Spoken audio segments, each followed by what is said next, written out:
Every time a player signs with a new team or is traded, there's always a hope that they'll acclimate and fit in with their new system, teammates, and environment around them, that they'll be embraced by fans while they're learning to embrace the new city they're representing. In this video, I'm going to go over a few players that desperately need a fresh start, as bad luck, extenuating circumstances, or solely their performance alone has caused each one to fall out of favor with their current teams. And with that, here are 4 NHL players that need new teams.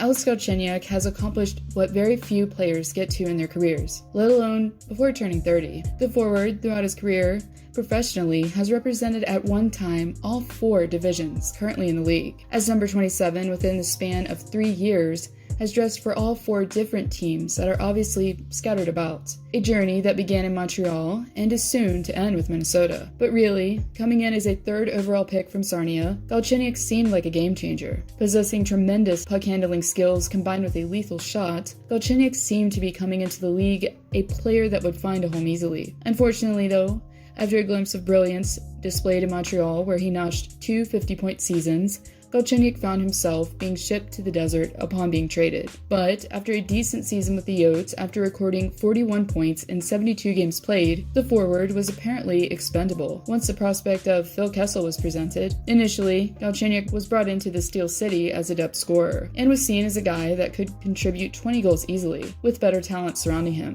But prior to the trade deadline happening, JR decided to make an early splash by shipping Galchenyuk to the Twin Cities. And really, the majority believed initially that the Wild weren't going to jump the gun after only 14 games. But after notching only 7 points in a short stint with the Wild, the forward's time seems to be coming to a close, as Galchenyuk's number 27 has already been given away to Minnesota native Nick Bjugstad. Therefore, as the NHL's latest journeyman-to-be is on the move again, hopefully, Galchenyuk can finally find a team somewhere that he can call home.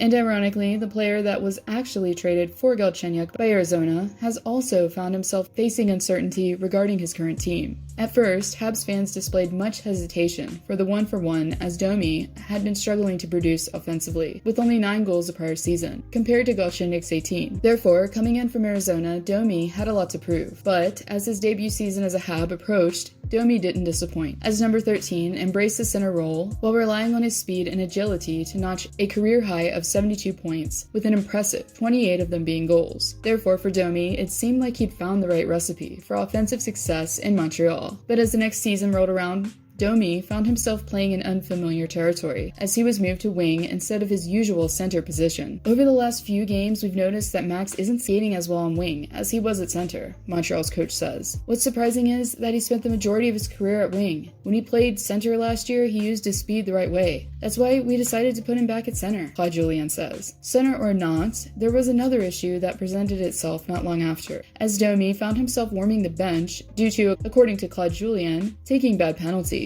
But after finishing the season with only 44 points in 71 games played, Domi returned to play determined. Bad luck or not though, upon entering the bubble, Julien had Domi slotted in at wing, claiming that since the forward delayed his arrival due to a hesitation for health reasons, he simply wasn't prepared for number 13's arrival. Regardless, while Domi may have fallen out of favor with Julien, his agent apparently fell out of favor with him, who is reportedly close with Canadiens GM Marc Bergevin. Therefore, what began as a perfect scenario for Domi is most likely going to be a not-so-sweet conclusion, as the forward will be looking for a team that can utilize his talents properly this offseason.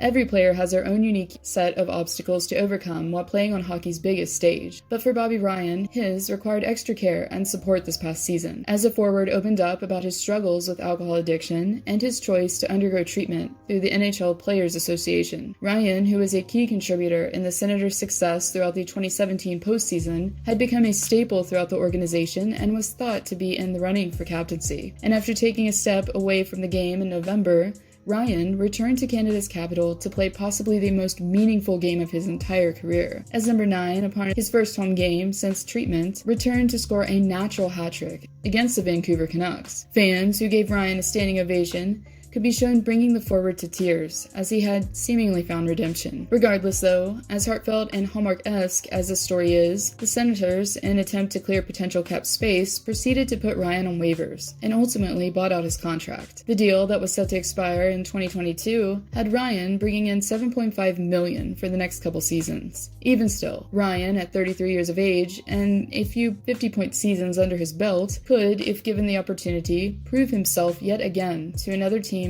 and fan base, after all next season.